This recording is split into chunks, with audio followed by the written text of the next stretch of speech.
Options are derivatives that give the buyer the right but not the obligation to buy or sell an asset at an agreed future price and date.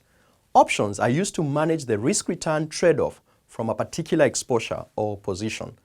They are a form of insurance where a premium is paid upfront and the option is only exercised if an unfavorable event occurs.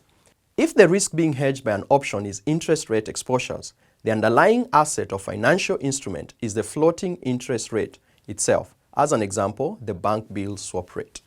Options provide the flexibility in the management of interest rate exposures as they allow the purchaser to benefit from favorable movements while protecting against unfavorable movements.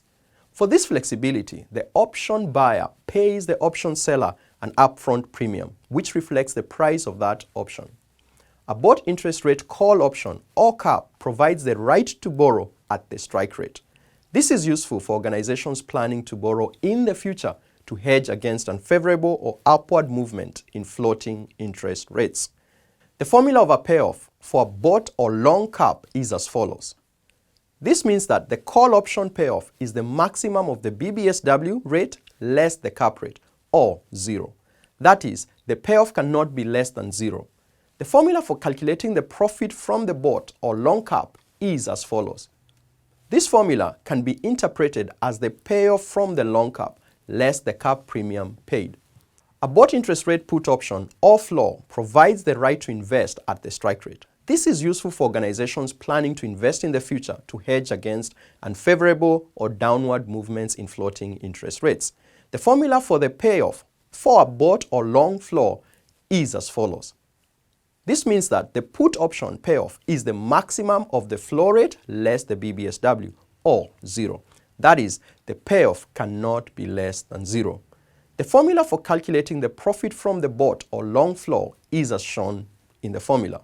This formula can be interpreted as the payoff from the long floor less the floor premium paid. The effective interest rate on a transaction includes the impact of the premium. In summary, when we buy an interest rate call option, we add the premium to the strike rate to determine the effective rate.